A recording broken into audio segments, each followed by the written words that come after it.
जय श्री राम। मैं मुकेश दुबे आप सभी को नमस्कार करता हूँ। जैसे कि आप सभी को विदित है, बालकांड रामायण का पाठ चल रहा है और इसमें अभी आपको सुनाया जा रहा है श्री राम और सीता जी का विवाह का वर्णन।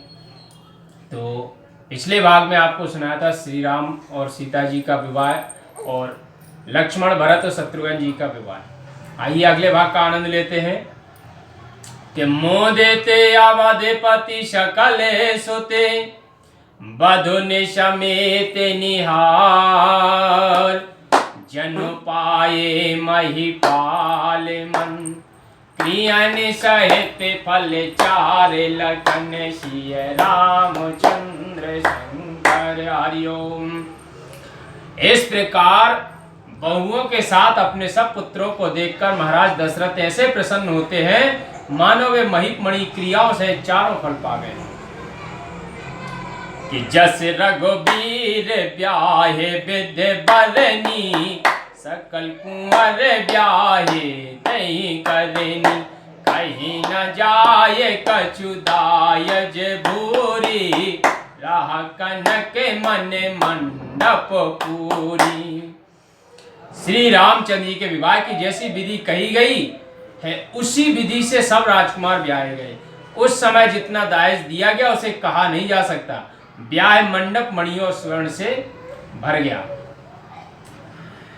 कि कंबल बसन विचित्र पटोरे भांति भांति बहुमूल न तोरे गजरथ तो रगे दास अरुदासी धेनु अलंकृत काम दुहासी। और जो भांति भांति के ऊनी सूती और रेशमी वस्त्र तथा कंबल थे वे बहुत ही मूल्यवान थे। हाथी घोड़े रथ दास और दासियां तथा भूषण वस्त्रों से सजी दूध देने वाली गऊएं थीं कि वास्तु अनेक करिए किम लेखा कहीं न जाए जा नहीं जिन देखा लोक पाले आवे लोक सिहानी लीनिया बधिपति सब सुख मानी। अनेक वस्तुओं की गिनती कोई कैसे कर सकता है, जिन्होंने देखा वे ही जानते हैं। उसे देखकर लोकपाल भी से आते थे जिन्हें राजा दशरथ ने बहुत सुख मानकर ग्रहण किया कि दीन जाचिकन जो जही भावा ओ बेरा सो जनवा सही आवा तब कर जोर जनक मृदुबानी बोले सब बरात शनमानी। फिर याचकों को जो अच्छा लगा उन्हें वही दिया और फिर जो बचा वह जनवासे में आया।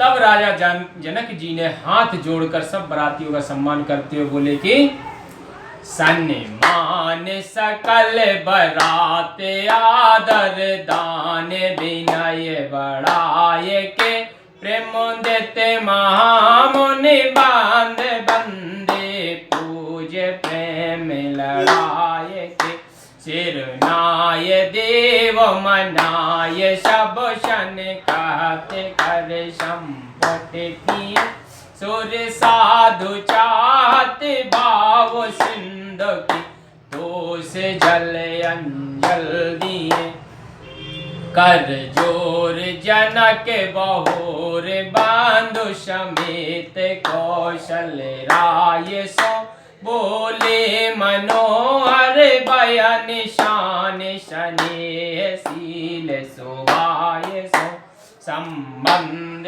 राजन रावरे हम बड़े अब सब विधि भाई यही राज समाज समेत सेवक ज्ञान वे बिन गति लय ए दारिका परिचारिका कर पाल भी करुणा नहीं अपराध क्षमे वो बोले पठिए बहुत होठी जो कई पुण्य मान कुल भूषण सकल सन्मान निधि समधि किए कहे जाते नहीं बिनती परस पर प्रेम परिपूरन वृंदारे कागन सुमन बरसाए राव जनवा से चले धुंद विजय धुन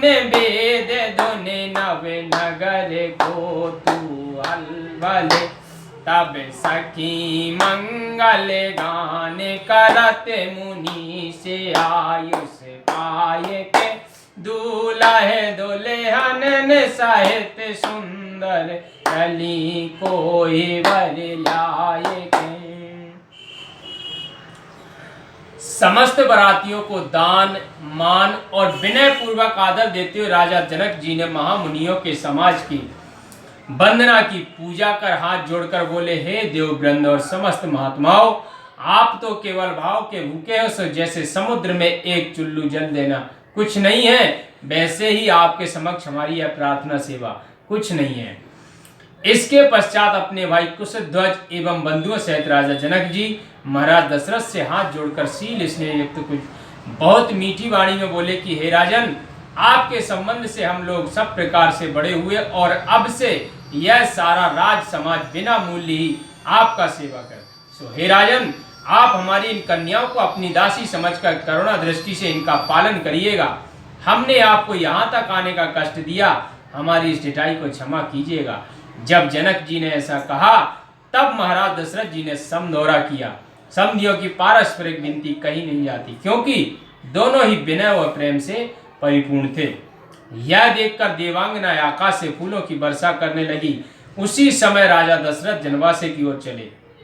नगाड़ों की ध्वनि और वेद ध्वनि से आकाश मंडल और नगर दोनों में मानो सुंदर उत्सव दिखलाई दे रहा था। तब मुनिवर वशिष्ठ जी की आज्ञा पाकर सखियां गीत गाती हुई दूल्हों और दुल्हनों को साथ लेकर कोहबर की ओर चली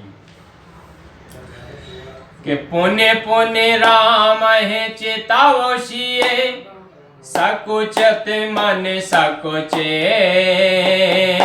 हरत मनोहर मीन छवि प्रेम प्यासे नैन लखन सिय रामचंद्र शंकर। हरिओम। सीता जी श्री रामचंद्र की ओर बार बार देखती और सकुचाती हैं, पर उनका मन नहीं सकुचता।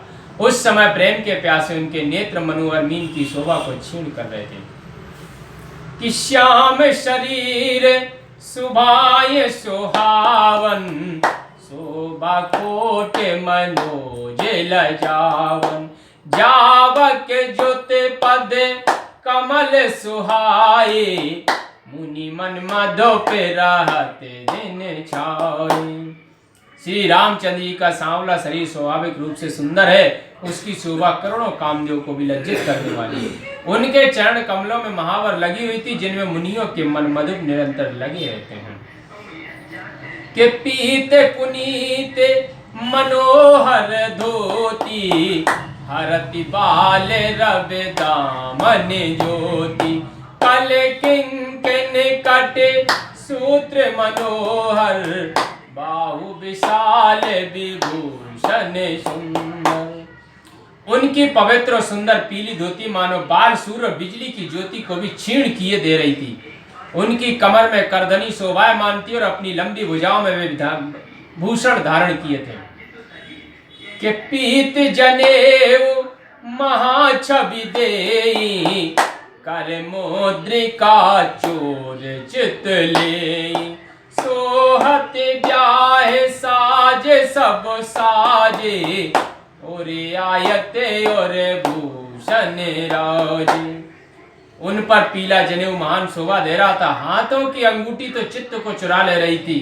वे ब्याह के सभी साज सजाए हुए और विशाल वक्ष स्थल पर सभी प्रकार के आभूषण धारण किए थे कि पियरी ऊपर ना काखा सोती दोहुआ चरण लगे मन मोती नयन कमल कल कुंडल काना बदन सकल सौंदर्य निदान।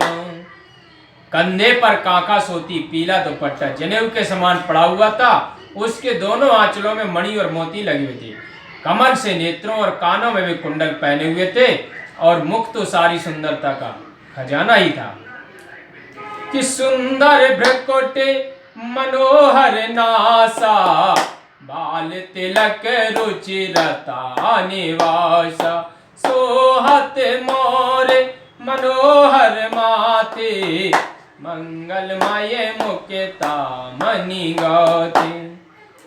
सुंदर भृकुटी, मनोहर नासिका और मस्तक पर विराजमान तिलक तो मानो सुंदरता का निवास स्थान ही था। फिर मस्तक पर मनोहर मुकुट था जिसमें मणियां गुथी हुई थी।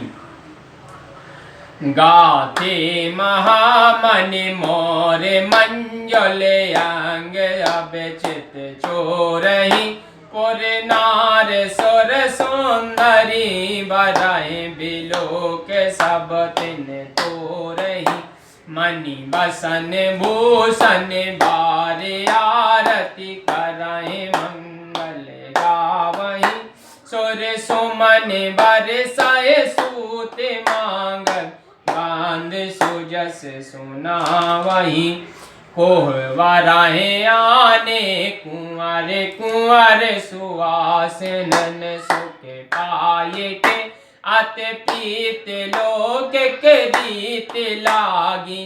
करन मंगल गाये के, लह कौर गौर सिखावो। रामाय सिय संसार दिखाए, रन बास हास विलास। रस बस ज्ञान में को फल सब लहे, निज पान मन महु देखी। अति मूरत स्वरूप निधान की, चालत न भुज बल्ली बिलोकन।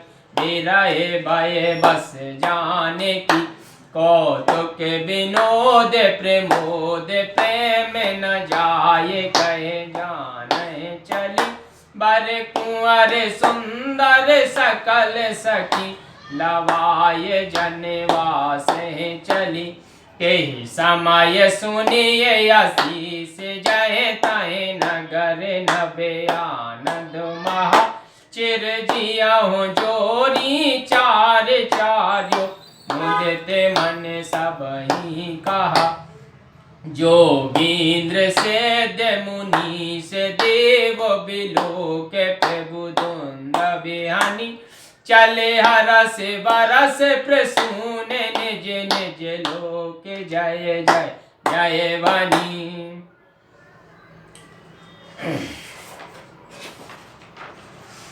इस प्रकार दिव्य मणियों से गुथा हुआ सुंदर मोर सहित सब अंगों की शोभा चित्त को चुराए ले रही थी। जनकपुर की स्त्रियां और देवांगनाएं उन सुंदर वरों की शोभा देखकर इसलिए तिनके तोड़ने लगी कि कहीं नजर ना लग जाए। वे मणि वस्त्र तथा आभूषण न्यौछावर करके मंगल गीत गाती हुई आरती करती थी। देवता फूल बरसाते और सूत मागत तथा बंदीजन यश बखानते थे। इस प्रकार सब सौभाग्यवती स्त्रियों ने दूल्हा और दुल्हनों को कोहबर में लाकर बैठा दिया। तत्पश्चात वहां पर मंगल गीतों के गायन के साथ साथ सब प्रकार की लौकिक रीतियां की गईं। उस समय पार्वती जी श्री रामचंद्र जी को और सरस्वती जी श्री जानकी जी को लहकौर सिखा रही थी। इस प्रकार उस समय के हास विलास के द्वारा समस्त रनवास की स्त्रियां अपने जन्म लेने का फल पा रही थी, अर्थात उस आनंद को देखकर वे अपना जन्म सफल कर रही थी। उस समय सीता जी ने देखा तो हाथ की मणि में रूप निधान पति देव की परछाई पड़ी हुई है। तब अपना हाथ हटाते ही वह छाया विलग हो जाती थी। इस कारण उन्होंने अपनी भुज बल्ली को वहां से न हटाया और श्री रामचंद्र जी के प्रेम विरह से व्याकुल हो गई। उस कौतुक और आमोद प्रमोद में जो आनंद आया उसका वर्णन नहीं हो सकता। उन स्त्रियों ने ही जाना जो वहां मौजूद थी। पश्चात सुंदर दूल्हा और दुल्हनों को साथ लेकर सखियां जनवासे को चली। उस समय जहां देखो नगर भर में चारों ओर से महान आनंद और आशीर्वादात्मक यही धुन हो रही थी कि चारों जोड़ी चिरंजीवी रहे। लोग प्रसन्न मन से ऐसा कह रहे थे और प्रभु श्री रामचंद्र को देखकर सिद्ध मुनि और देवतागण जोर जोर से नगाड़े बजाते और फूलों की वर्षा करते हो तथा जय हो जय हो जय हो ऐसा शब्द करते हो अपने अपने लोग को चल पड़े। किस्सा है ते बधूटे ने कुंवर सबे, तबे आए पितु पास। शोभा मंगल मोदि भर, उमेंगे ओ जन जन वास। लखन सिय रामचंद्र शंकर हरिओम। इस प्रकार अपनी अपनी पत्नियों के सहित सब राजकुमार पिता महाराज दशरथ के पास आए। फिर तो मानो शोभा मंगल और हर्ष से सारा जनवास उमड़ पड़ा कि पुण्य जेव नार भाई बहु भांति पठिए जनक बोलाए बराती परति पावड़े बसने अनुपा सुतन समेत गवन कियो। फिर बहुत प्रकार के व्यंजनों से जयमाला तैयार हुई। जनक जी ने सब बरातियों को बुला भेजा। जब पुत्रों सहित राजा चले तो अनुपम वस्त्रों के पावड़े पड़ने लगे कि सादर सबके पाए पखारे जथा जोग्य पीड़न बैठारे रोए जनक अवधपति चरना सील सने जाए नहीं मरना। फिर आदर पूर्वक सबके चरण धोकर उनको यथायोग्य पीड़ों यानी आसनों पर बिठाया। जनक जी ने दशरथ जी का चरण जिस सील और स्नेह से धोया वह वर्णन नहीं किया जा सकता कि बहुरे राम पदे पंकज धोए जे हर हृदय कमल महु गोये तीनी उबाय राम सम जानी धोए चरण जनक निज पौनी। जनक जी ने प्रथम श्री रामचंद्र जी के चरण बिंदों को धोया जो श्री शिव जी के हृदय कमल में छिपे रहते हैं। फिर भरत लक्ष्मण और शत्रुघ्न इन तीनों भाइयों को रामचंद्र जी के समान ही जानकर उन्होंने अपने हाथों से उनके चरण धोए कि आसन उचित सबहे नृप दीने बोले सूपे कारी सब लीने सादर लगे परन पनवारे कनकील मणि पाने सवारे। फिर सबको यथोचित आसन देकर राजा ने उत्तम उत्तम पाककर्ताओं को बुला लिया। तब ऐसी पत्तलें पड़ने लगी कि जिनके पत्ते नीलमणि के थे और जो स्वर्ण के कीलों से गुथे हुए थे कि सुपोदन सुर भी सरापे सुंदर स्वाद पुनीत छने महो सब के परसुगे चतुर सुआर विनीत लखन सिय रामचंद्र शंकर हरिओम। फिर तो वे चतुर रसोइये नम्रता सहित क्षण मात्र में ही सुंदर सुस्वाद और पवित्र दाल भात और गोघृत सबके आगे परस गए। बोलो सियावल रामचंद्र की जय।